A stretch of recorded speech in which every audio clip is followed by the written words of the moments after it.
Assalamualaikum warahmatullahi wabarakatuh. Jumpa lagi kita di Netral Channel yang selalu menampilkan informasi-informasi terkini, akurat dan terpercaya. Yang penting presisi, tidak ngarang-ngarang, tidak ngada-ngada apa yang terjadi sekarang. Nah,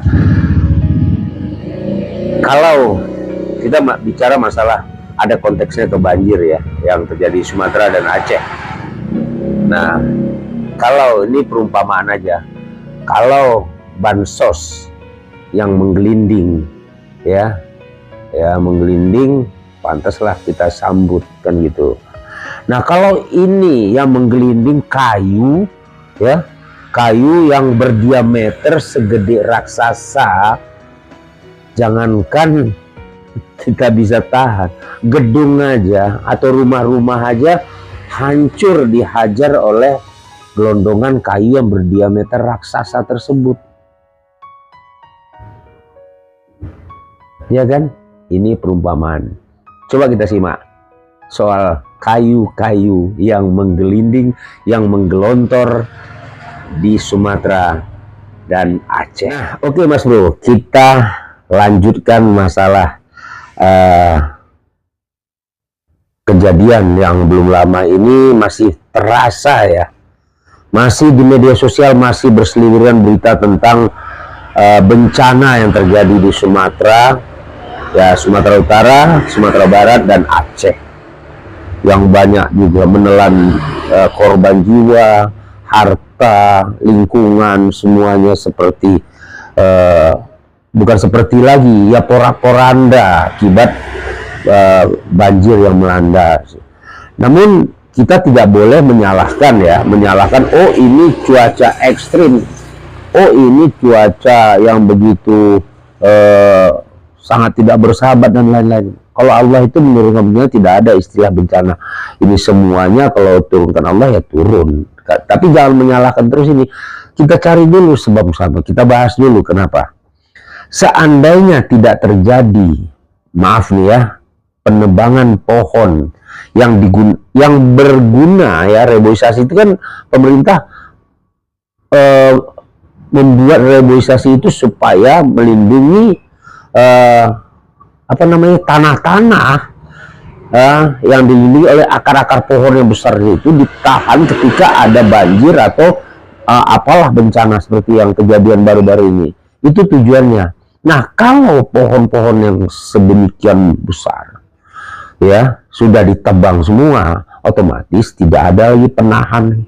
Ya terjadilah seperti yang baru saja kita alami, saudara-saudara kita yang ada di Sumatera dan Aceh mengalami porak-poranda, habis setengah tsunami atau hampir sama tsunami kalau kita kumpulkan di Sumatera dan Aceh. Ya, kita perlu prihatin. Nah, yang mau kita bahas ini bukan hanya soal ininya ya, soal banjirnya lagi ya, soal bansos itu sudah ditarik. Yang kita soroti adalah kok pemerintah ya dalam hal ini kalau kita lihat kayu-kayu yang menggelondong itu, yang menggelinding itu ke masyarakat. Kemarin di episode sebelumnya di YouTube ini gue bilang itu apakah boleh diambil. Kalau menurut pakar hukum Universitas Indonesia itu boleh aja, selagi dimanfaatkan untuk kepentingan sesaat emergensi ya. Kecuali dijual belikan lagi, itu nggak boleh. Ada pasal pidananya katanya, itu bisa dikategorikan maling. Kalau ini nggak apa-apa. Nah, yang mau kita tarik garis benang merahnya adalah ini yang menanam atau mengembangbiakkan sampai ribuan, mungkin ribuan hektar ya, pohon-pohon dari sawit diganti menjadi pohon. Itu siapa kalau bukan keterlibatan perusahaan-perusahaan yang besar, perusahaan raksasa juga, kayunya berdiameter raksasa, yang pengusahanya juga raksasa nih, pasti. Kalau rakyat biasa cuman nggak mungkin lah ya, investasinya cukup ratusan miliar, mungkin triliun kan gitu, nggak mungkin. Nah, siapa lagi kalau bukan. Nah, meskipun perusahaan yang besar ini ya, kita sinyalir ada katanya punya opung ini LBP, benar enggaknya? Nah, kalaupun punya opung LBP mungkin sudah ada izinnya dia, kan begitu. Nah, siapa yang mengeluarkan izin pada saat itu? Dalam hal ini Menteri Kehutanannya. Pada saat dulunya, sebelum kejadian jauh dulunya, Menteri Kehutanannya siapa? Zulhas ya kalau nggak salah. Tolong koreksi kalau salah ya, tolong koreksi. Nah, tolong dikoreksi dan dimaafkan ya. Siapa lagi? Kan gitu, seandainya yang izinin mungkin opung LBP, kalau seandainya punya perusahaan ya gue atau mau dikoreksi juga, atau perusahaan-perusahaan lain gitu loh ya, diberikan izin. Nah, prakteknya sebenarnya seperti apa gitu loh, karena kayu itu udah ada nomor serinya gitu loh. Nggak mungkin masyarakat biasa punya nomor seri itu gede-gede banget seperti kapal Nabi Nuh yang ditemukan itu dasar. Bisa, aduh, kalau mobil kecil itu dihajar sama kayu begitu, rumah aja remuk. Nah, yang menjadi masalah kita bilang tadi. Nah, untuk itu kalau kita mau berandai-andai atau bertanya lah, muncul sebuah pertanyaan. Ini kan sudah terjadi bencana. Sekarang disibukkan mata semuanya ataupun pikiran semua dialihkan ke masalah bantuan si A, si B, si C dan lain-lain, termasuk bantuan pemerintah. Ya kan? Kalau menurut gua sih ya, ini bukan, jangan nanti dibilang lagi menghasut, provokasi lagi. Enggak, ini kita cuma, kalau kita mau jujur, harusnya kan dicari nih penyebabnya ya. Harus ada penyelidikan. Kok jangan giliran apa namanya? Giliran maling, perampok yang keras-keras kecil lah ya, dibanding nggak seberapa, langsung aja tuh diterbangin, dilemparin ke dalam penjara. Kalau udah kelas-kelas elit begini, lama sekali. Siapa yang berani mengusutnya kalau gitu? Kan nggak ada sekarang kan? Ya, mengusut. Paling-paling netizen cuap-cuap aja, seperti komen-komen mereka terhadap statementnya Gubernur Sumatera Utara ya. Katanya itu cuaca ekstrim dan lain-lain. Tapi kan nggak tahu, dia juga nggak ada juga pasal untuk dituntut juga kalau dengan omongan begitu. Nah, kalau perusahaan ini ya, kalau dia legal, nah gimana lagi apanya? Kalau ilegal, ada yang ilegal, itu kan harus diusut. Nah, kalau mau diusut, siapa yang berani? Kan itu pertanyaannya. Siapa? Ya, satu-satunya yang berani di Indonesia ini ya Pak Prabowo, presiden kita RI, presiden kita ya. Presiden RI yang ke-8 yang dulu dia pernah berstatement kan, ya waktu setelah terpilih apa sebelum terpilih, tolong koreksi lagi.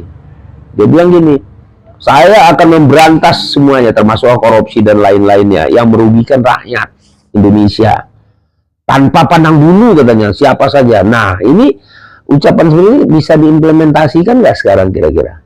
Cuman Pak Prabowo yang berani, kan gitu. Berani nggak Pak? Oh, kata orang berani dong, mantan Danjen Kopassus itu kan dulu mantan Danjen Kopassus. Sekarang dia menjadi orang nomor 1, bisa aja. Tapi kan ada terkait apa ya, macam apa ya, segan atau apa dan apa dan apa. Karena mungkin yang terlibat di sini nih, yang punya perusahaan besar ini, ya mungkin Pak Prabowo orang nomor 1, dia mungkin orang nomor 2 di Indonesia. Bisa aja kan, nggak enak juga atau gimana. Nah, inilah di Indonesia nih begitu. Kalau di Korea, Cina nggak ada urusan. Pak Presiden Korea Utara, pamannya sendiri salah, dibunuh sama dia. Bayangkan ya, dieksekusi langsung Presiden Korea Utaranya yang mengeksekusi. Kita nggak usah gitu, usut aja.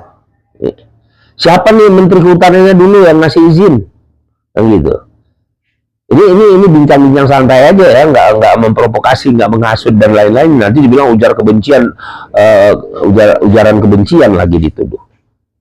Indonesia ini kan pejabatnya atau oknum pejabatnya gampang aja menuduh orang, masyarakat ingin mengkritik, beropini, dituduh ujaran kebencian. Nggak sama sekali. Gua garis bawah ya, nggak sama sekali.